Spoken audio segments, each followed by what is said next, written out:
termes qui sont habituellement associés à des garçons, ou plus fréquemment, quels sont les termes qui sont plus associés à des filles ou à des femmes. Alors, ce qui est intéressant, et là je ne vous apprends rien ici dans la notion de stéréotype, c'est qu'en fait, c'est des associations. C'est des associations qui naissent de l'exposition très tôt. Donc nous, on teste des enfants environ de 2 ans, on a commencé avec des enfants de 2 ans. Et ce qui est important, c'est que ces associations sont très fréquentes, et plus elles sont fréquentes, évidemment, plus votre système va changer les poids de ces associations, etc., etc. Donc, ce qui est important ici, c'est que ça va avoir une influence assez importante, non seulement sur les associations des personnes autour de nous, et ça vient très tôt chez les enfants, surtout par rapport au genre, mais ça va avoir évidemment une influence sur notre manière de percevoir la compétence, par exemple. Et je vous montre juste une expérience, parce que j'adore montrer cette expérience, avec André Didier Jean et Cyril Thomas, et Gustav Kuhn à Londres. C'est une expérience qu'on a faite pour montrer un peu le poids des stéréotypes, et on s'est intéressé à la magie. Alors pourquoi on s'est intéressé à la magie? Alors une des raisons, c'est que Gustav Kuhn et Cyril Thomas sont des magiciens très connus en Europe, ça c'est une des raisons, mais l'autre raison, c'est que la magie, c'est très très intéressant en termes de stéréotypes. Pourquoi? Parce que les premières femmes qui font de la magie, on va dire 13, 14, 15e, les premières femmes qui font de la magie, leur arrive quoi? Elles sont brûlées, voilà, c'est ça. Et les femmes reviennent à la magie. En fait, c'est intéressant, au début du XXe, par Houdini, les remet à la magie, mais pour se faire couper ou pour présenter, enfin, je sais pas, un peu comme ça, pour présenter le tour. Et puis les femmes reviennent à la magie. Récemment, dans les années 90, on voit des cercles qui étaient limités, qui étaient que pour les hommes, etc., etc. Donc nous, on s'intéresse à ça, et on se dit, on montre des tours de magie comme celui-ci. Alors on en montre 14, je vais vous montrer le tour, et on demande aux personnes de nous dire, de 1, le tour est nul, à 7, le tour est génial, combien vous mettez maintenant? Ok, je vous montre le tour, c'est un de mes tours préférés, attention.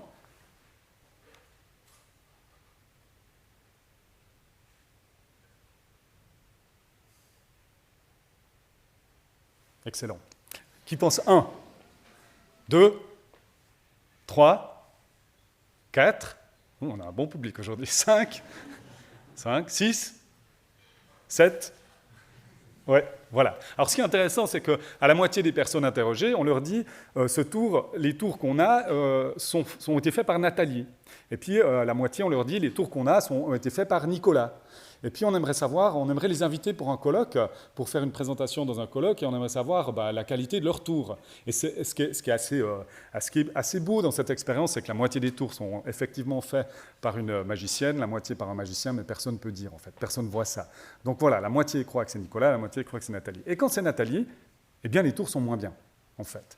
Les tours sont évalués comme moins bons.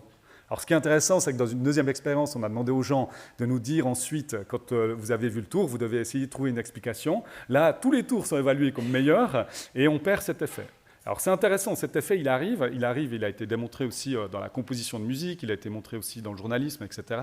Mais on voit ici l'effet pernicieux des stéréotypes et comment ça influence finalement notre manière de percevoir la compétence. Alors, moi, j'aime bien cette étude parce que toujours cette idée à compétence égale, moi j'aime bien cette notion de à compétence égale, parce que la question qui se pose, c'est est-ce qu'on est capable de juger à compétence égale sans nos a priori? Et ça, c'est une question que je lance comme ça. Ok, je m'arrête là.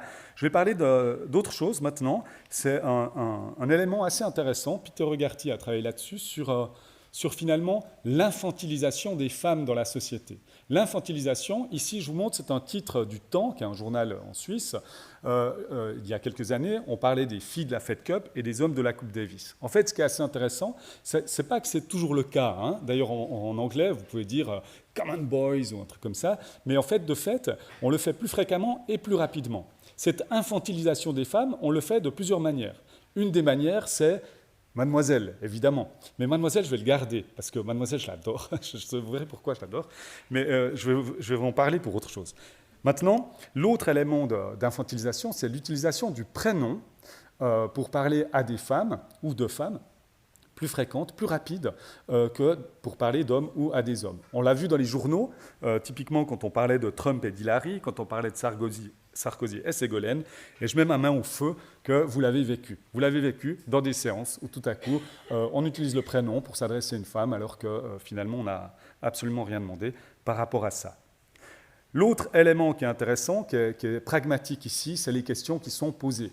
Alors les questions qui sont posées, Dans l'immédiat, surtout, récemment, il y avait une professeuse de français médiéval, qui est ici, d'ailleurs, à Genève. Le nom m'échappe de nouveau. Voilà, ça fait rien. Il y avait une double page. Une double page sur elle. Elle a un parcours excellent, un parcours vraiment fascinant. Et puis, au milieu de l'article, c'est une double page dans le temps, et au milieu de l'article, on parle de ses 3 enfants. Et là, je me dis, c'est assez génial. Je me dis, pourquoi on parle de ses 3 enfants? Et là, évidemment, je me dis, comme vous maintenant, ben évidemment, elle doit parler en français médiéval à ses enfants. Et c'est pour ça, en fait, que c'est pertinent. Et du coup, je lui ai écrit un mail pour demander « Ah, c'est génial, comment vous faites pour parler en français médiéval à vos enfants ?» Et ben non, elle ne parle pas français médiéval à ses enfants. Donc voilà, et on voit ici, si ça avait été un professeur de français médiéval, on n'aurait jamais parlé de ses enfants. Si ça vous intéresse, Alison Chassagne, que vous connaissez peut-être, est une réalisatrice qui a fait un petit documentaire récemment, qui est disponible sur Internet. Elle pose à 8 cadres, hommes cadres, elle pose des questions qui sont habituellement posées à des femmes. Et vous pouvez regarder, c'est assez fascinant en fait. Ici, elle pose la question comment vous gérez le syndrome de l'imposteur? Puis elle le dit comme ça, elle le dit mais pour quelqu'un comme vous, ça ne doit pas être facile tous les jours quand même. Puis vous regardez un petit peu comment la personne réagit. Il y a un groupe de journalistes aussi qui a décidé de poser des questions aux sportives et sportifs, aux sportifs qui sont habituellement posés à des femmes. Et ça, c'est aussi intéressant, c'est en libre accès, ça s'appelle #CoverTheAthlete.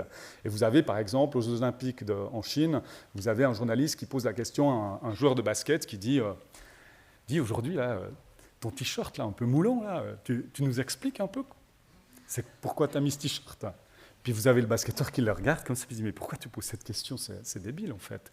Et après, vous voyez le journaliste qui pose la même question à une sportive et qui répond comme si c'était finalement tout à fait normal de parler de son habit dans ce genre de situation, qui montre bien le traitement asymétrique entre les femmes et les hommes, en tout cas dans les médias.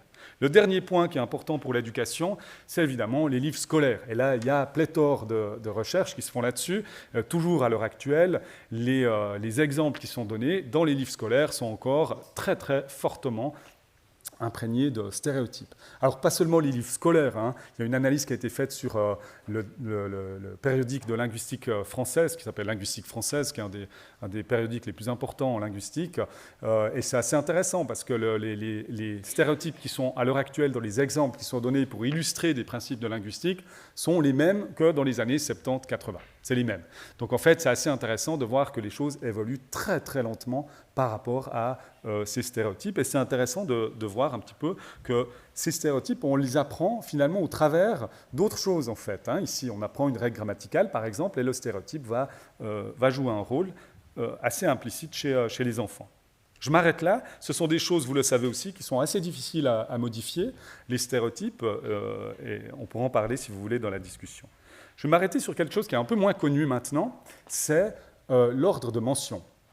Quand vous parlez de 2 objets, si vous parlez d'une table et d'une chaise, vous entendez rarement l'expression « une chaise et une table » ou bien des chaises et des tables.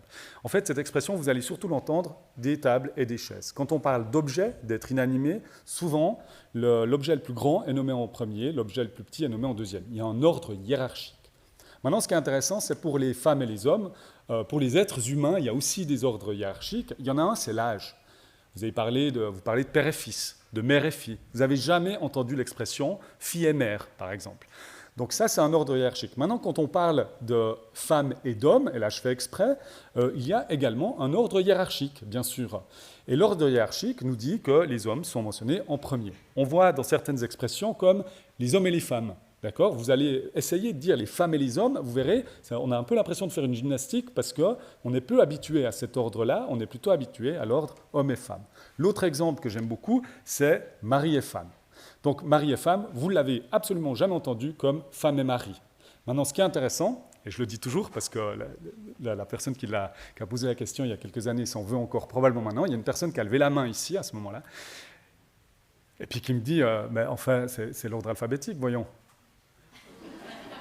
Voilà, donc ça me rassure, votre réaction me rassure, c'est bien, on est assez au clair avec l'alphabet, mais Maintenant, on va s'arrêter sur mari et femme. Parce que mari et femme, c'est assez fascinant comme expression. Pourquoi?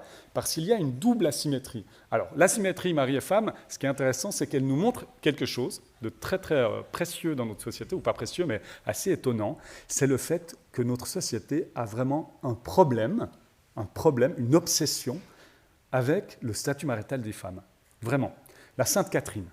Alors, si vous ne connaissez pas la Sainte Catherine, si vous êtes une femme et vous n'êtes pas mariée à l'âge de 25 ans, vous devez aller dans la rue, vous humilier en fait, avec un chapeau, des bouchons, un truc comme ça. Mais quel est le pendant masculin? En fait, c'est intéressant, quel est le pendant masculin? Le pendant masculin, il n'existe pas, il n'a jamais existé. Alors, il y a des hommes qui ont participé à la Sainte Catherine et ils sont devenus évidemment les rois de la Sainte Catherine. Et mari et femme, ce qui est intéressant ici, c'est que le mari peut être un mari, mais il peut être un homme aussi. Tandis que la femme, son statut marital est confondu avec le terme qui l'a défini, ce qui est assez intéressant. Et j'en viens à mon exemple préféré, c'est mademoiselle. Alors vous pouvez utiliser mademoiselle si vous voulez infantiliser une femme, évidemment, puisque mademoiselle, on l'utilise pour parler à des enfants.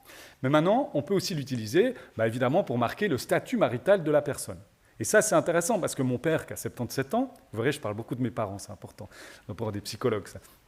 Mon père, qui a 77 ans, il me dit « Oh là, Pascal, tu m'emmerdes avec ça, maintenant. Moi, quand je suis au restaurant, puis je dis « Mademoiselle, j'aimerais une bière. » Puis j'ai dit « Ok, d'accord, je comprends, c'est compliqué parce que tu l'as tellement utilisé. Alors, ce que tu vas faire maintenant, c'est quand il y aura un serveur, tu vas faire la même chose, en fait. Tu vas faire la même chose, et moi, je le fais, j'adore faire ça. Alors, ce soir, quand vous irez boire une petite bière au restaurant, vous allez faire la même chose. Ma fille, qui a 14 ans, elle me déteste vraiment quand je fais ça. Elle devient toute rouge comme ça. Elle fait « Papa, arrête. » Puis en fait, je lève la main, il y a un serveur, et je dis... Alors moi je dis mon damoiseau, on peut choisir, hein, damoiseau, mon damoiseau, j'aimerais une bière. Et les gens me disent, mais pourquoi tu fais ça? Il n'est pas marié. Voilà, tout ça pour montrer cette asymétrie qui est assez intéressante ici. Alors évidemment, je sais, il y a deux questions qui se posent. Première question, c'est de dire, bon ok, c'est quoi l'effet de ça? C'est quoi finalement l'effet de société et l'effet psychologique de ça? Eh bien on va faire un exercice ensemble. Vous allez réfléchir maintenant aux couples que vous connaissez autour de vous. Que ce soit des couples hétérosexuels, homosexuels, lesbiens, c'est égal. Réfléchissez aux couples que vous connaissez et comment vous les nommez. Comment vous les nommez habituellement comme couple. Alors, je vous laisse réfléchir quelques secondes. Et vous allez assez vite remarquer que les couples, la première personne que vous mentionnez, c'est la personne qui est plus importante pour vous. C'est la personne que vous connaissez depuis plus longtemps, qui est plus proche, etc. Et on remarque, en termes de société, ce que ça veut dire si c'est toujours les mêmes qui sont nommés en premier. Nous, on a fait une expérience qui n'est pas encore publiée. Deux personnes qui préparent un voyage pour aller à Bruxelles. La première personne, elle se retrouve. La première, elle va commander les cafés, l'autre les croissants. Une, elle réserve l'hôtel, l'autre le train. Elles font exactement la même chose. On demande après... Quelle est la personne la plus active dans les deux? Et c'est la personne que vous mentionnez en premier. Elle est considérée comme la plus active. Et c'est intéressant, si on voit ça dans une société, au niveau de société, ce que ça veut dire. Alors évidemment, si vous êtes comme moi, la première fois que j'ai lu les travaux de Peter Garty, ça travaille, vous dites « Ah non, je suis sûr, c'est pas vrai. Il y a d'autres choses, il y a d'autres exemples. » Évidemment, il y en a un qui vient du XVIIIe siècle, qui a été figé à partir du XVIIIe, où les femmes sont toujours nommées en premier. Il y a des exemples comme mère et père et mère qui ont bougé. Maintenant, on est de nouveau à père et mère, mais qui ont bougé. Mais il y en a un où les femmes sont toujours nommées en premier. C'est une expression. Alors, ce n'est pas les femmes et les enfants d'abord, mais c'est lié. J'ai entendu mesdames et messieurs. Mesdames et messieurs, en anglais, ladies and gentlemen. Alors évidemment, ça vient du XVIIIe, et le XVIIIe, oui, bien sûr, puisque les femmes au XVIIIe ont un statut très très important dans la société. Non, elles ont aucun pouvoir, elles n'ont pas accès à l'éducation supérieure, etc. Donc, ce n'est pas une question d'importance. C'est probablement... Alors, mon collègue Martin Rézigre à Zurich, lui, parle de l'effet Titanic. Hein, c'est un effet de paternalisme, probablement, les femmes et les enfants d'abord. Et puis, c'est ce qui a rendu cette expression ici aussi figée dans le temps. Mais c'est la seule, en fait. Ok, je m'arrête là par rapport à ces pratiques langagères. Votre vie va devenir un cauchemar. Vous allez remarquer à quel point cet ordre de mention est important dans notre manière de parler.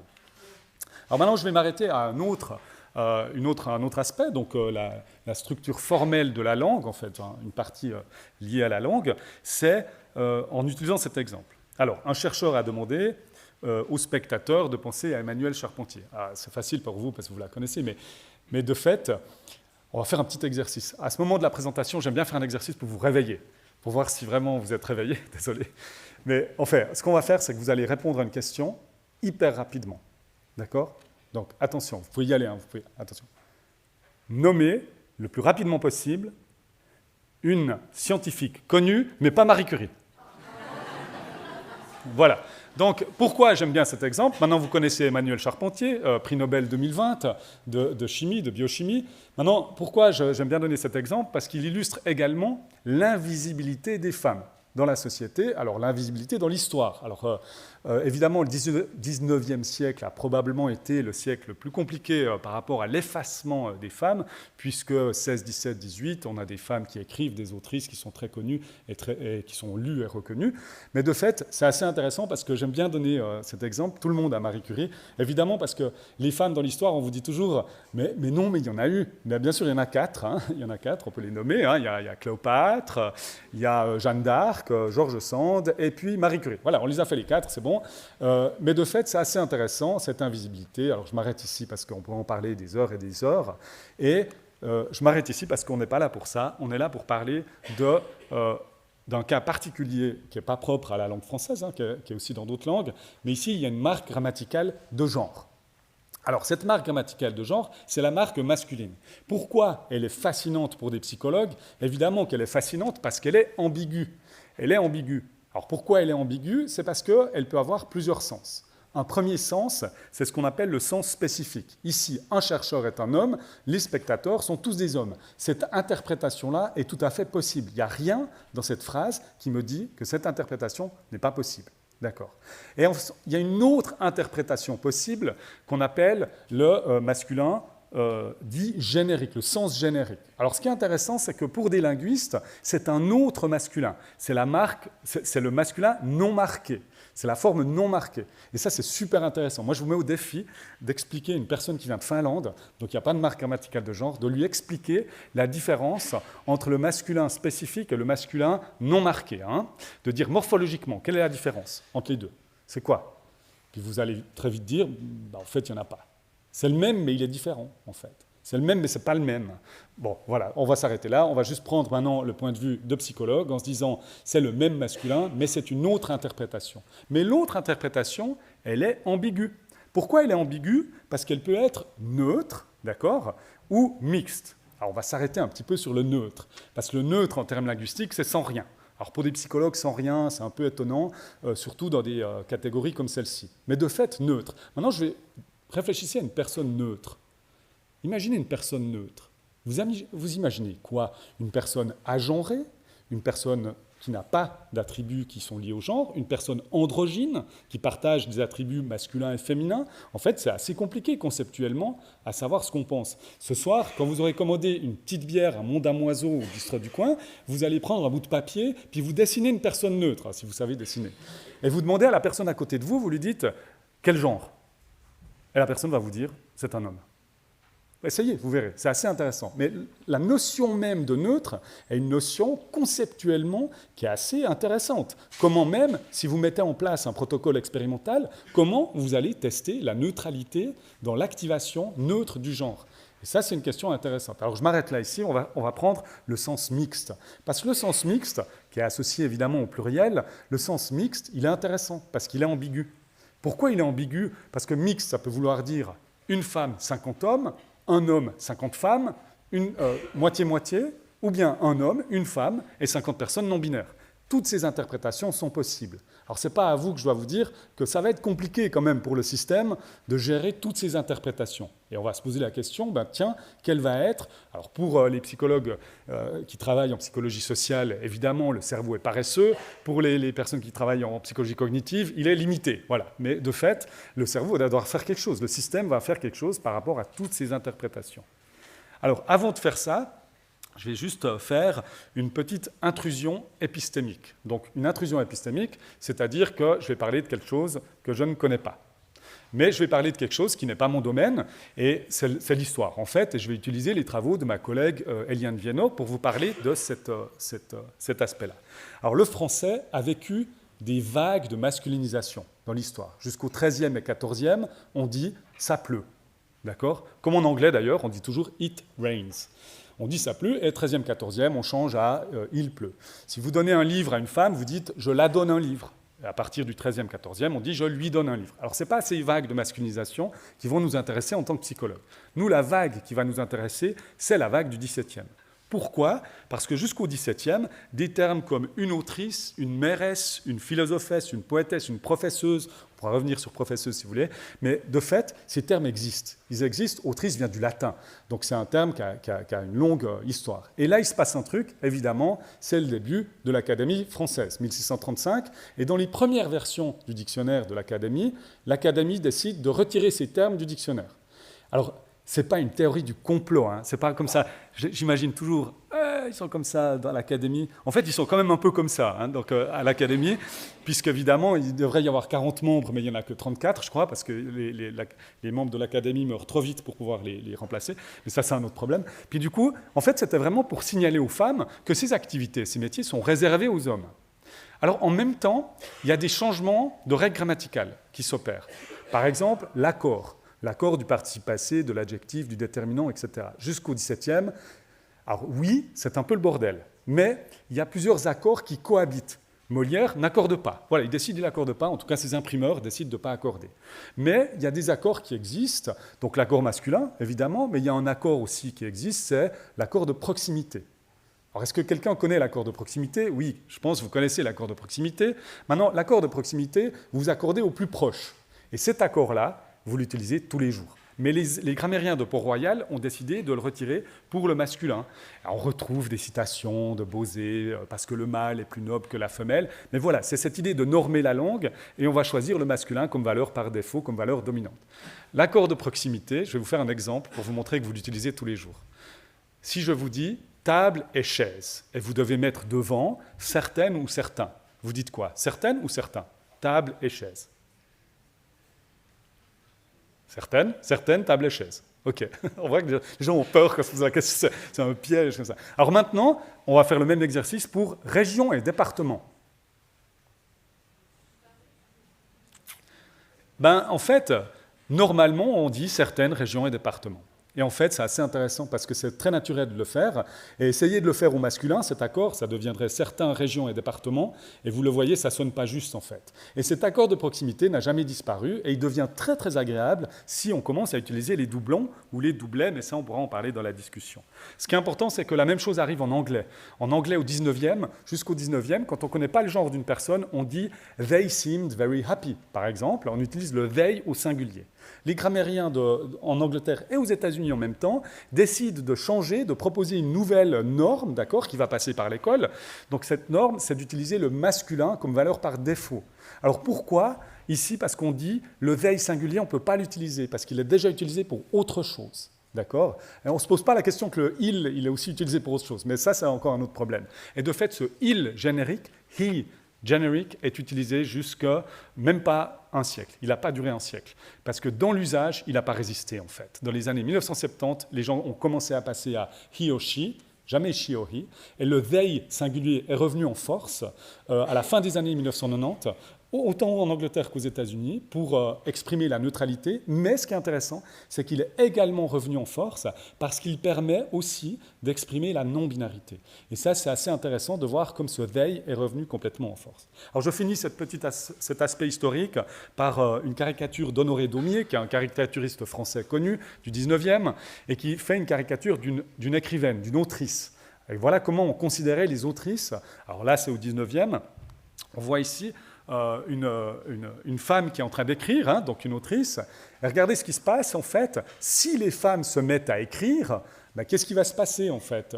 Donc, vous avez un enfant dans un seau, vous avez le bordel dans l'appartement, etc. Et on voit très bien, finalement, comment ces aspects-là vont avoir une importance sur l'usage, sur ces règles-là.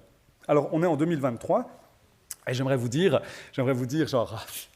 Mais ça, c'est la fin du 19e, ça a changé, évidemment. Eh bien non, on est exactement là encore, et on le voit, en tout cas ici en Suisse, dans toutes les votations qu'on a sur l'égalité, on est là. Et on n'a pas avancé d'un pas. Mais ça, c'est moi qui suis très pessimiste, et je reviendrai une autre fois pour faire une conférence là-dessus. Je m'arrête ici et je reviens sur quelque chose de plus connu ici. Je reviens sur l'apprentissage maintenant. Évidemment, comment les enfants apprennent cette règle. Alors, il faut distinguer entre ce qui est appris évidemment en période préscolaire et ce qui est appris à l'école. Mais on va prendre l'exemple de l'école quand même, parce que cette règle, les règles des interprétations du masculin sont encore à l'heure actuelle enseignées de cette manière-là. Si vous parlez d'être inanimé, des objets par exemple, le genre grammatical est aléatoire. Vous ne pouvez pas, par la logique, dériver le genre grammatical d'objet. Donc si vous arrivez en Suisse, c'est l'enfer. Alors maintenant, à ce moment-là, je parle de ma mère, qui est anglaise. Pour ma mère, ça a été l'enfer. Pendant 40 ans, elle nous disait, je ne vais pas exagérer son accent non plus, mais va mettre le table. Et puis au début, on disait, ah, non, maman, c'est la table. Puis ensuite, après, on disait, bah, oui, c'est le table. Puis voilà, c'est égal. On peut pas, c'est vraiment difficile. Si vous devez l'apprendre comme une entrée lexicale, et c'est compliqué. Il y a des mots d'ailleurs qui ont changé. Le poison a été longtemps la poison. Il y a des mots, on ne sait toujours pas. Par exemple, qui c'est qui termine un email en mettant bon après-midi, B-O-N. Qui c'est qui termine un email en mettant bon après-midi, B-O-N-N-E. Voilà. Donc on voit qu'il y a des termes qui changent, etc. Mais on ne peut pas dériver ça de manière logique. Par contre, on vous dit que si vous parlez d'être animé, ici d'êtres humains, vous allez utiliser le genre, mais pas de manière arbitraire. Si vous parlez d'une fille ou d'une femme, vous utilisez le féminin. Si vous parlez d'un homme ou d'un garçon, vous utilisez le masculin. Et évidemment, en période préscolaire, les enfants apprennent ça, puisque si vous parlez d'une fille, vous lui dites « dis donc, toi, tu es une fille courageuse ». Vous ne dites pas « dis donc, toi, tu es une fille courageux ». Donc, en fait, du coup, les enfants apprennent ça avant, cet état de fait ici. Alors, dans le livre de manuel scolaire de Fribourg que j'ai pu regarder il y a quelques années, l'exemple était le suivant. Si vous parlez d'une femme ou d'une fille, vous utilisez le féminin, comme par exemple une actrice. Si vous parlez d'un homme ou d'un garçon, vous utilisez le masculin, comme par exemple un directeur. Bon, voilà, on revient sur les stéréotypes dans les exemples, dans les livres de grammaire. Maintenant, on apprend la règle de l'interprétation générique du masculin toujours de la même manière, c'est-à-dire on parle de la règle mixte. C'est comme ça qu'on essaye de l'enseigner ici aux enfants, et on l'enseigne d'une manière qui est assez dingue. Je vais d'ailleurs enlever ici ma veste, tellement vous verrez que c'est dingue. Et surtout, j'ai fait une animation pour vous montrer comment on apprend cette règle. Une animation de folie. Vous allez vous dire, à Fribourg, on met des moyens assez incroyables dans nos présentations. Alors regardez, on vous dit, pour un groupe d'hommes ou de garçons, vous utilisez le masculin.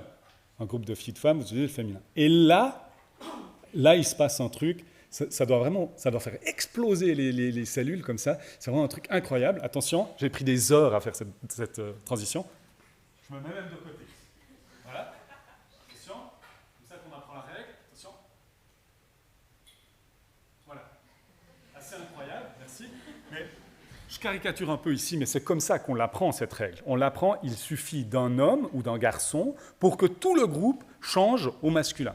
Alors, ce qui est intéressant, c'est que si vous avez eu votre scolarité dans les années 70, 70 ou les années 80 comme moi, eh bien, l'autre exemple qui était donné, c'est qu'il vous suffit d'un homme ou d'un chien. Et le groupe change au masculin, d'accord? Ces femmes et ce chien se sont promenés ES. Alors c'est intéressant symboliquement. Et là, les linguistes nous disent, ouais mais non, c'est détaché en fait, c'est arbitraire, c'est la forme non marquée. Mais c'est pas comme ça qu'on l'apprend en fait. Et c'est intéressant. Et je vais vous montrer, du coup, j'ai une collègue qui a pu m'envoyer, moi j'ai pas retrouvé mon livre de grammaire, j'ai une collègue qui a pu m'envoyer un extrait de son livre de grammaire, pour vous montrer comment on l'apprend.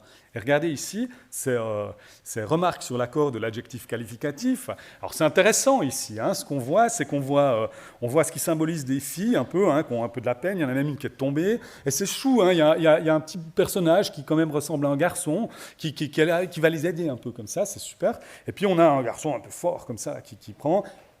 Et on a le chien qui est là.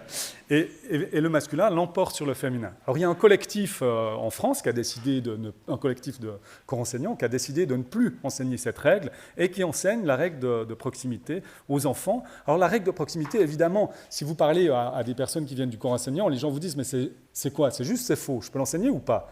Puisque par définition, l'enseignement est prescriptif. Mais de fait, ce que moi je réponds souvent, c'est que l'accord de proximité, il est dans le Maurice Grévis, le bon usage. 1500 pages. Moi, je l'ai lu, c'est long, hein. 1500 pages. L'accord de proximité y est mentionné, bien sûr. Et récemment, la grande grammaire française, qui a pris 20 ans à être publiée, 2 gros volumes mentionnent également cet accord de proximité.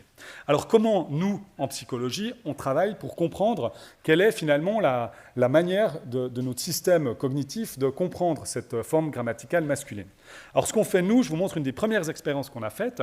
On présente des phrases comme celle-ci, les musiciens sortir de la cafétéria. Alors, on l'a faite, celle-là, cette expérience en anglais à Brighton, en allemand à Berne et en français à Fribourg. Et ensuite, on a une deuxième phrase. À cause de temps nuageux, une des femmes avait un parapluie. Alors évidemment, en psychologie, en psycholinguistique, nous, ce qui nous intéresse, c'est la facilité avec laquelle les gens vont lire la deuxième phrase ici par rapport à ce qui précède. Donc on peut faire beaucoup de choses, hein. On peut faire des mouvements oculaires, on peut faire de l'imagerie cérébrale, typiquement. Alors, dans notre équipe, on n'a pas d'imagerie cérébrale parce que tous nos moyens vont dans nos présentations. Mais du coup, ici, on demande, est-ce que cette deuxième phrase est une suite possible de celle qui précède? Est-ce que c'est possible? La réponse, quelle que soit la langue, est oui. Hein. Grammaticalement, la réponse devrait être oui. Et on a des phrases avec des amorces de stéréotypes, donc masculin comme mécanicien, sans stéréotype musicien, ou bien esthéticien pour stéréotypé féminin, avec la mention d'une ou de plusieurs femmes, ou d'un ou de plusieurs hommes. Alors, il y a des paires, donc il y a une centaine de paires de phrases, il y a des paires où la réponse est non, est clairement non. Par exemple, si je vous dis « les rois sortirent du château, à cause du temps nuageux, une des femmes portait un manteau ». Ça, c'est pas possible, parce que roi, par définition, c'est un homme. Ce sont des hommes. Donc, dans les paires qui nous intéressent, la réponse devrait tout le temps être oui. Et regardez ce qui se passe maintenant en anglais. Donc, on a les stéréotypes féminins, nurse, stéréotype masculin, mechanics, sans stéréotype, musicians. Une des femmes en violet, un des hommes en bleu. On a le pourcentage de oui, on étudie évidemment aussi les temps de réponse, mais ici je vous montre simplement les proportions de réponse. Regardez ce qui se passe. Pour les stéréotypes, pour les termes stéréotypés, on voit que les gens ont plus de peine à associer des hommes avec un stéréotype féminin, nurse, man, et ont plus de peine à associer un stéréotype masculin avec des femmes. Donc, mechanics, pardon, je m'en mets les pinceaux ici, mechanics avec femmes. Maintenant, ce qu'on voit pour les termes sans stéréotype, les gens disent oui de la même manière. OK. Donc l'anglais, c'est un peu notre langue contrôle, parce que sur ces termes-là, il n'y a pas de genre grammatical. Donc l'anglais, on pourrait dire semi-genré, puisqu'il y a un genre grammatical sur le pronom, mais pas sur ces termes-là. Alors l'anglais a eu des termes très, très genrés, comme policeman, par exemple, policeman. Et maintenant, on utilise police officer, sauf dans les livres pour enfants. Mais bon, ça, c'est encore un autre problème. Maintenant, regardez ce qui se passe en français.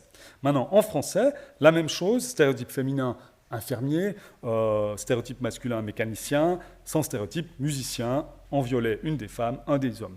Le résultat en allemand est le même, c'est pour ça que je vais vous montrer seulement le résultat en français. Et regardez ce qui se passe ici. J'aime bien mettre un petit moment de suspense ici. Ok, quel que soit le stéréotype, les gens ont toujours plus de peine à associer la mention d'une femme ou de plusieurs femmes avec un masculin. Ce résultat, en tout cas moi, m'a beaucoup surpris parce que je n'avais pas du tout, et je vais être honnête avec vous, je n'avais pas du tout cette hypothèse. Donc, si vous lisez l'article, on a vraiment plusieurs hypothèses qui correspondaient aux autrices et auteurs de l'article. Et moi, je n'avais pas cette hypothèse.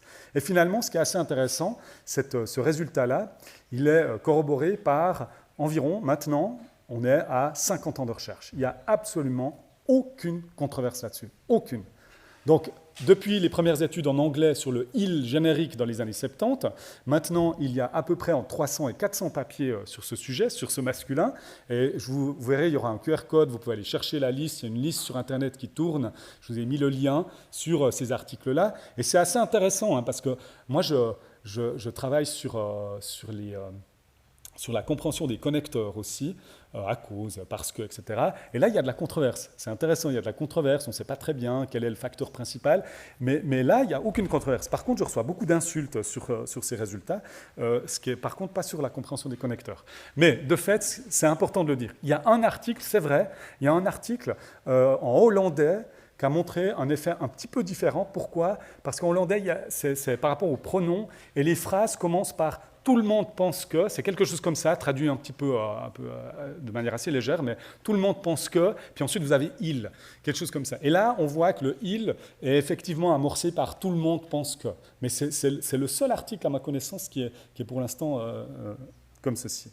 Alors je vais vous montrer maintenant pourquoi finalement, comment on explique cela. Alors nous on a une théorie là-dessus sur finalement pourquoi c'est très très compliqué de voir un masculin autrement que par une valeur spécifique. Je vais vous montrer l'étude de Julia Mizerski et ses collègues au Max Planck qui, elle, fait de l'imagerie, qui fait de l'activité électrique du cerveau, de l'EEG.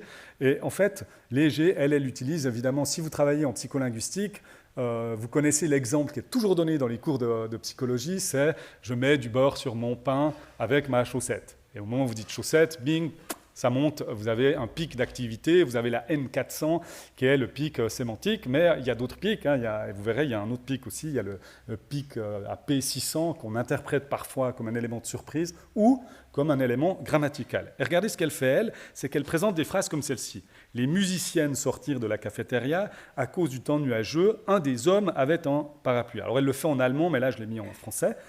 Et en fait, ici, ce n'est pas possible. Ça, ce n'est pas possible. C'est faux. C'est une erreur grammaticale. Un féminin ne peut pas être suivi par un masculin. Et il compare en fait ce qui se passe ici à les musiciens sortir de la cafétéria à cause du temps nuageux. Une des femmes avait un parapluie. C'est ce que je vous ai présenté avant ici. Et regardez ce qui se passe en fait. Alors elle prend deux mesures à 300 et 500 millisecondes et ensuite entre 500 et 800 millisecondes. Ce qu'on voit, c'est que dans la première activation, on voit une activation plus forte pour musicienne homme. Mais ce qui est assez intéressant, c'est que l'activation entre 500 et 800 millisecondes, c'est la même. C'est la même et ce qui est intéressant, c'est qu'elle correspond à le signal d'une erreur grammaticale.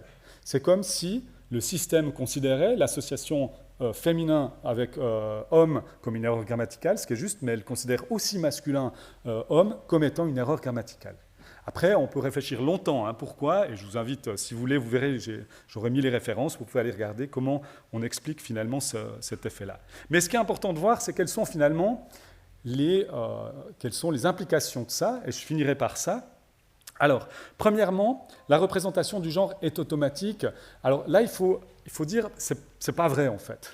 C'est pas toujours le cas. Je vais vous donner un exemple qui nous a beaucoup été donné par des linguistes réfractaires à ce genre de discours. C'est si vous dites, vous êtes une femme, vous êtes à Genève et vous voulez aller à Bienne, parce que Bienne est bien plus jolie que Genève, donc je suis biennois bien sûr, donc vous voulez aller, mais le train est annulé. Vous êtes sur le quai et vous entendez, le train pour Bienne est annulé. Je dis ça parce que Bienne a perdu contre Genève au hockey, puis j'ai encore mal par rapport à ça. Mais le train est annulé. Et vous entendez, les voyageurs qui souhaitent se rendre à Bienne vont sur le quai numéro 6, train départ 17h12. Et là, les linguistes nous disent, si vous êtes une femme, vous allez aussi sur le quai, j'ai dit quoi, 12, vous allez sur le quai numéro 12, donc voyageur a été compris comme générique. Et nous, on dit, c'est ce qu'on est en train de tester maintenant, pas du tout. Ce n'est pas parce que vous l'avez considéré comme un générique, c'est simplement vous ne l'avez pas traité. Vous en fichez, voyageurs. Vous voyez, vous auriez pu entendre, les papillons qui souhaitent se rendre à Bienne vont sur le quai numéro 12, départ à 17h, je ne sais pas quoi. OK. Et là, vous allez sur le quai numéro 12. Vous n'allez pas genre... Je vais sur le quai numéro 12. Mais non, c'est simplement que vous ne le traitez pas, en fait. Vous ne le traitez pas parce que dans la phrase en question, il n'est pas pertinent, en fait. Ce n'est pas l'information que vous allez traiter de prime abord. Alors, ça ne veut pas dire que c'est un générique, ça veut simplement dire que vous ne l'avez pas traité. Et ça, c'est assez intéressant ici de dire. Mais si on traite cette forme-là, elle est basée sur le genre grammatical, s'il y a un genre grammatical, et surtout si le masculin est là, le homme est activé de manière passive. Vous ne pouvez rien faire. Et je vous jure, on a essayé énormément de choses. On a réussi à encore augmenter le biais, mais on n'a jamais réussi à l'atténuer. Un petit peu en allemand, en utilisant le pronom sie dans la suite de la phrase, mais ça ne l'a jamais complètement effacé. Et femme, j'ai envie de dire, et d'autres catégories de genre peuvent aussi être activées, mais difficilement et sans jamais supplanter la première activation. Alors, dans les langues où il n'y a pas de marque grammaticale, il y a encore les stéréotypes. Et les stéréotypes, j'ai envie de dire, on reste dans l'androcentrisme, dans les rapports de force, parce que les stéréotypes masculins sont souvent valorisés, alors que les stéréotypes féminins sont dévalorisés. Donc, ce n'est pas parce qu'il n'y a pas de marque grammaticale de genre qu'on va sortir forcément de l'androcentrisme, puisque ces connaissances, ces associations stéréotypées nourrissent également ces aspects-là. Alors, les implications, nous, on a énormément travaillé, et on travaille encore beaucoup dans les écoles. Alors nous, on a travaillé de 2 ans à 18, mais maintenant, on se concentre beaucoup sur les 12 à 18 ans, surtout sur les aspirations professionnelles. Alors, selon l'âge et selon comment vous posez la question, vous avez vraiment une interaction très, très intéressante entre le genre grammatical et les stéréotypes. Ça dépend l'âge, ça dépend la question que vous posez. Donc, par exemple, si on demande, à ton avis, imaginons, on tutoie un enfant, on dit, à ton avis, qui a le plus de chances de réussir dans ce métier? Et là, on voit que quand on met un doublet, les musiciennes et musiciens, les enfants voient plus de femmes réussir dans ces métiers. Mais maintenant, dans la dernière manip qu'on a fait, on a demandé, est-ce que toi, quand tu seras adulte, est-ce que tu penses que dans ce métier-là, les gens t'apprécieront? Tu seras bien, tu seras apprécié, tu seras légitime. En fait, c'est un sentiment d'appartenance. Et là, par contre, c'est intéressant parce que pour les filles, c'est une représentation très stéréotypée, indépendamment du genre grammatical ici. C'est-à-dire que les filles pensent qu'elles seront bien dans les métiers stéréotypés féminins, un peu moins dans les métiers neutres, et un peu moins bien dans les métiers stéréotypés masculins. Et plus elles ont réfléchi à ce qu'elles voulaient faire, plus ça s'accentue. Pour les garçons, ce qui est assez intéressant, quel que soit le stéréotype, les garçons sont absolument certains d'être bien dans tous les métiers. Et plus les garçons réfléchissent, plus cet effet augmente. Alors la pente est un peu moins grande pour les métiers stéréotypés féminins. Mais là, ce qui est intéressant, c'est qu'il y a des effets de genre grammatical pour des garçons, quand on met en doublet, qui ont une représentation encore plus ouverte.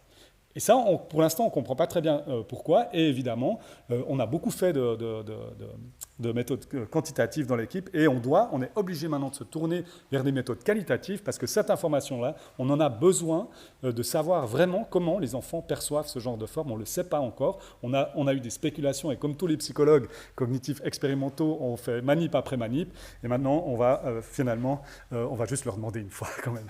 Mais voilà, ça c'est assez intéressant. Donc on a beaucoup travaillé là-dessus, on travaille encore là-dessus.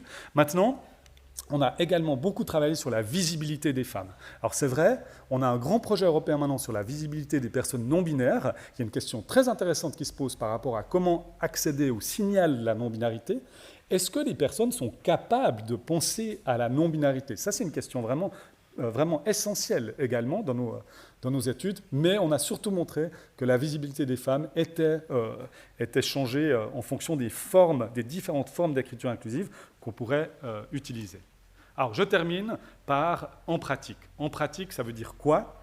Alors, il y a quelques années, quand on me demandait ça. Je ne sais pas, des gens, tout à coup, me voyaient dans le train et puis ils me disaient « Ah, tu es Pascal Guillax, et puis il faut changer ma manière d'écrire maintenant. » Puis c'est vrai qu'il y a 10 ans, je disais « Ouais, changez, allez-y », comme ça. Du coup, je dis « Bah non, en fait, je ne peux pas dire ça. » Moi, tout ce que je peux dire, c'est en fait ce qui se passe, les résultats de la recherche. Donc, ce que je peux dire, c'est de dire bah, si, je vais être un peu provocateur ici quand même, si le monde patriarcal et androcentré vous plaît, et qu'à la limite, c'est votre kiff, vous dites ah, c'est génial, ou bien, comme dans nos données, on a beaucoup de gens qui pensent que c'est normal, que l'androcentrisme et le patriarcat, c'est comme une rivière qui coule, qui est naturelle, qui a toujours été là, comme la langue française d'ailleurs, les gens qui pensent que c'est une rivière comme ça, et puis que, ben voilà, ça vous plaît, vous aimez vous baigner dans cette rivière, parce que vous pensez que c'est tout à fait normal qu'elle soit là.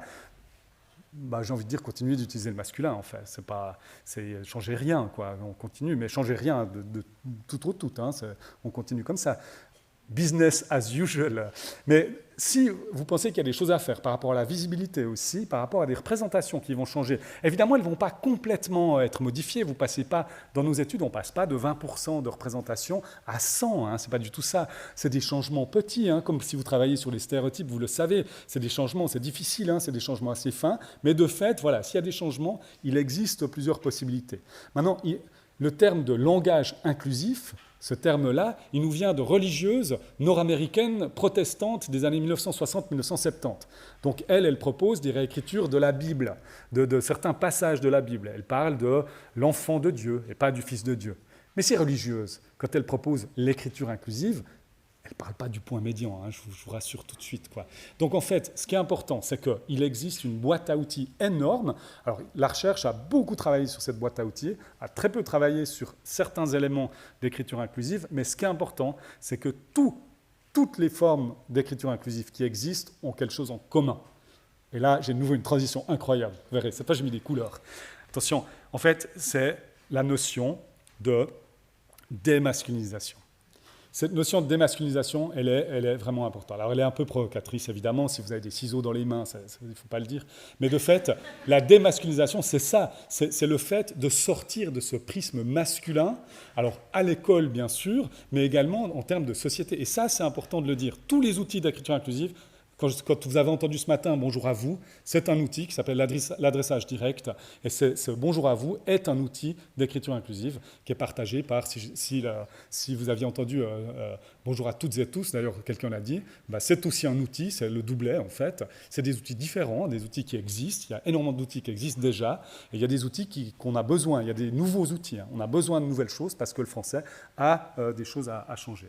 Alors si ça vous intéresse juste par rapport au corps enseignant, si vous rencontrez du corps enseignant des personnes qui s'intéressent à ce sujet, je vous invite à regarder ici, j'ai mis la référence, Mélanie Pitelou a fait un court-métrage qui s'appelle Graines d'égalité, avec des enfants si je ne m'abuse, de 10 et 11 ans. Elle a passé 6 mois avec, un court-métrage de 10 minutes à Martigny, en Valais ici.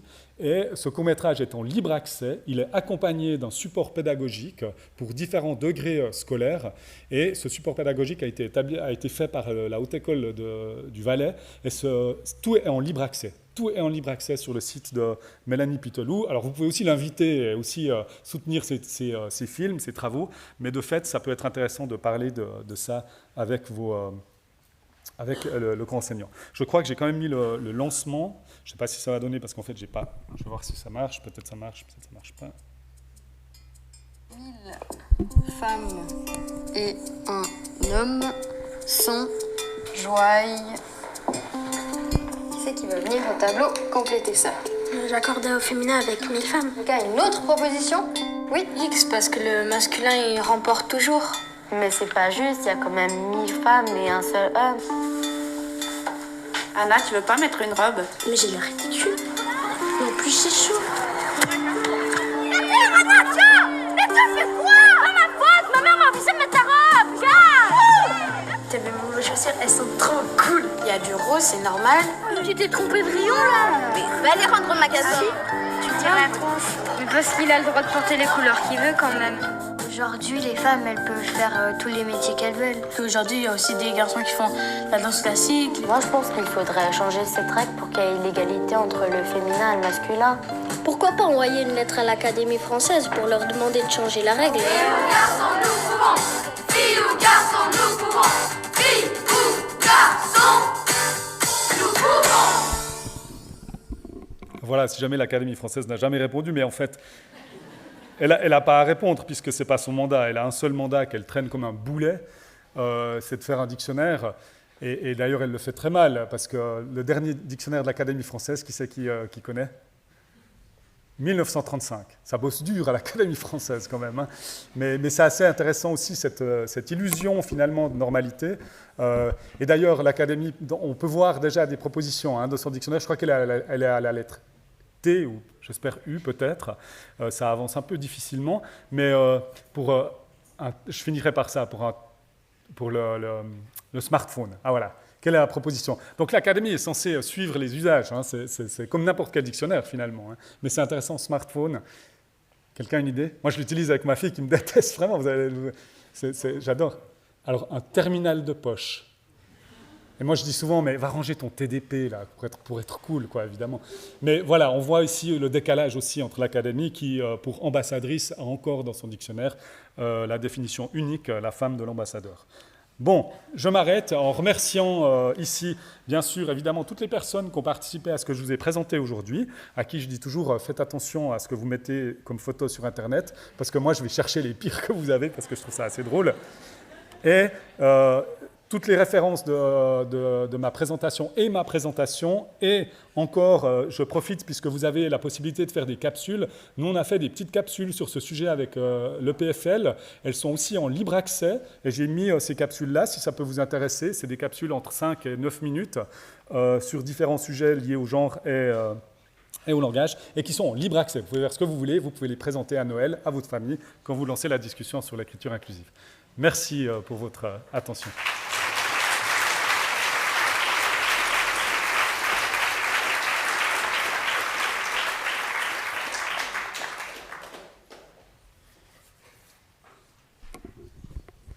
Là, merci beaucoup pour cette très belle conférence. Donc, je vais tout de suite passer la parole à la salle.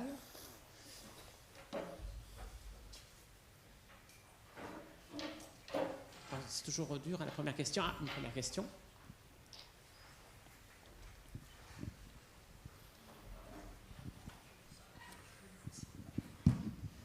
Bonjour, merci beaucoup pour votre présentation. Je me posais une question très appliquée dans la continuité de votre dernière partie. Jean-Michel Blanquer, il y a quelques années, a décidé d'interdire l'utilisation de l'école inclusive à l'école en France, avec, si je me souviens bien, comme raison le fait que ça rendait plus difficile l'apprentissage de la grammaire pour les enfants qui ont des difficultés d'apprentissage du langage écrit ou oral. Est-ce que vous savez s'il y a des données qui existent à ce sujet? Merci. Alors, ce qu'il faut rappeler, le texte de Jean-Michel Blanquer, qui ne va pas aussi loin que celui de François Jolivet, qui lui proposait une amende de 3 000 € et un emprisonnement de 3 mois pour les personnes qui utilisent l'écriture inclusive. Il a enlevé l'emprisonnement de 3 mois. Mais Jean-Michel Blanquer, c'est intéressant parce que son texte, en fait, c'est un manifeste pour l'écriture inclusive. En fait, c'est ça qui est intéressant. En fait, il veut interdire qu'une seule forme d'écriture inclusive, qui est souvent confondue avec ce qu'on entend par écriture inclusive. En fait, dans le texte, vous pouvez aller le lire, il est assez fascinant à part ça, le texte de Blanquer, on voit que toutes les formes d'écriture inclusive sont acceptées, sont vraiment même mises en avant. Les doublets, par exemple. Par contre, la seule forme que Blanquer ne veut pas, c'est la forme contractée des doublets. Donc, si vous avez des formes contractées, et c'est pour ça que je me permets juste de dire, c'est que vous avez des doublets, musiciennes, musiciens. Et en français, dans d'autres langues aussi, des personnes ont demandé est-ce que c'était possible d'avoir des formes qui nous permettent finalement d'avoir moins de signes. Donc, typiquement des gens du web ou des journalistes. Et là, en français, évidemment, on a l'habitude. Les formes contractées, on a l'habitude. C'est vraiment un truc. Si je vous dis, si vous êtes en Suisse, puis vous lisez 300 fr. Trait d'union, vous ne lisez pas 300 fr. Trait d'union. Vous le lisez 300 francs. La forme contractée de francs, vous la connaissez, super. Monsieur M.Gigax, vous ne dites pas M.Gigax ou M.Gigax, enfin je ne sais pas. Vous dites Monsieur Gigax. Donc en fait, on a l'habitude. On avait l'habitude et du coup, assez naturellement, sont venues ces formes contractées des doublets. Avec tout d'abord un trait d'union. Alors la France est arrivée un peu plus tard dans le débat et a tout de suite proposé le point médian pour des raisons symboliques. Maintenant, c'est juste, il y a ça. Il y a on confond écriture inclusive avec cette forme-là, qui est assez minoritaire. C'est à peu près probablement entre 12 et 15% de formes d'écriture inclusive.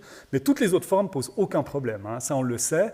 Maintenant, la question qui se pose, c'est est-ce que les formes contractées ou abrégées posent des problèmes d'apprentissage aux enfants, ou est-ce que les formes abrégées posent typiquement des problèmes par rapport aux personnes souffrant de dyslexie? Et ça, il n'y a pas de recherche là-dessus. Alors, la recherche qu'il y a, c'est que ces formes-là ont tendance à également fonctionner si on souhaite visibiliser les femmes dans la société. Après, il y a probablement peu de recherches parce que simplement c'est peu utilisé en fait. C'est ça qui est intéressant. Alors ça a créé un débat en France parce qu'il y a eu un manuel scolaire qui l'a mentionné 3 fois dans le manuel et ça a créé le débat, c'était ça. Mais de fait, c'est très très peu utilisé. Maintenant, la question, et si vous me permettez, je vais aussi répondre un peu par rapport à la dyslexie, parce que ça, c'est un élément qui est très intéressant par rapport à notre rapport aussi aux Français, et par rapport au rapport que Blanquer a aussi par rapport aux Français, mais en Suisse, c'est les mêmes débats. En fait, ce qui est assez intéressant, c'est qu'au moment où le débat arrive, là-dessus, sur l'apprentissage, sur des problèmes d'apprentissage, sur des problèmes liés à la dyslexie, là, moi, j'ai un réflexe, je suis dans mon bureau, j'entends les politiques dire « on ne peut pas le faire, il faut l'interdire parce que ça ne va pas pour la dyslexie. Et moi, dans mon bureau, je fais « Yes, enfin les politiques s'intéressent aux problèmes d'apprentissage. Enfin, c'était le moment, quoi, enfin. » Puis la dyslexie aussi. Et là, on se dit dans l'équipe, ben tiens, on va voir ce qu'il y a. Alors, il n'y a rien dans la littérature là-dessus, et on se dit, tiens, pour la dyslexie, et sûrement ici, vous avez des gens qui sont spécialisés là-dedans, mais de manière assez large, on peut se poser la question, mais qu'est-ce qui, dans la dyslexie, quels sont les symptômes peut-être dyslexiques qui montreront plus de problèmes par rapport à ces formes contractées? Encore une fois, les autres, il n'y a pas. Hein, donc, bonjour à vous. Moi, je mets au défi de me dire quelqu'un a un problème. Si vous avez les cartes d'identité françaises, peut-être vous avez encore l'ancienne, né-le avec une parenthèse, hein, la forme abrégée. Bah, les nouvelles, maintenant, ont date de naissance. Donc là, je me dis, ça ne va pas poser trop de problèmes d'apprentissage ici. Mais de fait, maintenant, dans la dyslexie, il y a un problème assez important, c'est les troubles de conscience phonologique. Donc, oiseau, monsieur, oignon, ça, c'est vraiment terrible, ça. Et pour des personnes qui souffrent de ce trouble-là, si vous avez l'anglais, c'est encore pire, quoi. Par contre, l'allemand, c'est plus transparent, donc c'est plus simple. Mais maintenant, étudiant.e, pour une personne qui souffre de troubles de conscience phonologique, si je dois mettre une hypothèse, je me dis, bah, ça ne va probablement pas avoir énormément d'effets, peut-être une certaine surcharge cognitive en premier lieu, mais qui va être rapidement absorbée. Par contre, et ça j'aime bien le dire, par contre, ce « i » dans « oignon », mais on peut l'enlever, quoi. Ce G dans oignon, on l'enlève. Oignon, O-N-I-O-N, ça aiderait les personnes qui souffrent de dyslexie. Ça, vraiment, ça aiderait. Mais comme par hasard, les mêmes politiques qui parlent de dyslexie pour l'écriture inclusive sont les mêmes qui refusent toute réforme orthographique qui pourtant sont ridicules, hein, elles sont minimes, mais qui pourtant, certaines, aideraient beaucoup des personnes dyslexiques. D'ailleurs, montagne, quand vous allez à la montagne, vous dites « je vais à la montagne ». Est-ce que quelqu'un vous a déjà dit mais tu es en train de tuer la langue. Tu vas à la montagne. Tu ne vas pas à la montagne, tu vas à la montagne. Parce que c'était le même « i » que dans « oignon ». C'était le « i » de montagne. Puis ce « i » a disparu, montagne. Mais personne n'a dit « oh là, tu es en train de tuer la langue, c'est pas possible ». Mais oignon, ça pose problème. Mais en fait, après, il y a d'autres problèmes. Peut-être, il y a les troubles de conscience morphologique. Donc, pour les personnes qui ne sont pas là-dedans, c'est si vous avez des chanteuses, vous avez chant, donc on parle de chanson, vous avez euse, on parle d'une femme, vous avez un S, donc c'est au pluriel, il y en a plusieurs. Et ça peut poser des problèmes. Il y a des personnes pour qui c'est compliqué de faire ce découpage. Et là, venons-en à étudiant.e, ou même agriculteur RIS, mais en fait, on pourrait presque émettre l'hypothèse que pour certaines formes, ça pourrait les aider. Ça pourrait les aider à faire ce découpage. Par contre, probablement, et là, il faut quand même être honnête, pour des enfants qui n'ont pas encore maîtrisé le suffixe féminin, par exemple le RIS, qui ne savent pas que ce RIS correspond à agricultrice, ben là, ça ne va pas les aider, ça, probablement, puisque là, c'est nouveau et c'est trop nouveau. Donc, il faudrait faire attention à ça. Et je pense que si on lançait des projets de recherche, il faudrait faire attention à ça. Donc, en fait, voilà, il n'existe pas, mais quand on y réfléchit vraiment et on émet des hypothèses, bon, déjà, c'est seulement centré sur les formes contractées, mais ensuite, ce n'est pas forcément dans le sens qu'on pense. Et j'en reviens aussi à la réforme orthographique, ça peut aider. Ça vraiment, là, il y a des choses qui peuvent se faire. Si vous lisez, vous voyez, les doubles lettres, les accents, l'accord avec l'auxiliaire avoir du participe passé, franchement, demandez à n'importe qui. Prenez une personne à l'université, partout, demandez à des spécialistes, des gens qui font ça, c'est leur vie, c'est tout. Vraiment, vous leur demandez, explique-moi cette règle, d'où elle vient. Pourquoi on accorde quand il est devant et pas derrière? Et les gens vont vous répondre, je n'ai aucune idée. Non, les gens ne vont pas vous répondre ça. Les personnes, moi j'ai essayé avec des enseignantes et des enseignants, et c'est comme ça. Ça a toujours été comme ça. Et on répond aux enfants comme ça. Hein. Mais pourquoi cette règle? Parce que c'est comme ça. Ouais, c'est intéressant. Mais personne ne connaît, hein. Personne ne sait.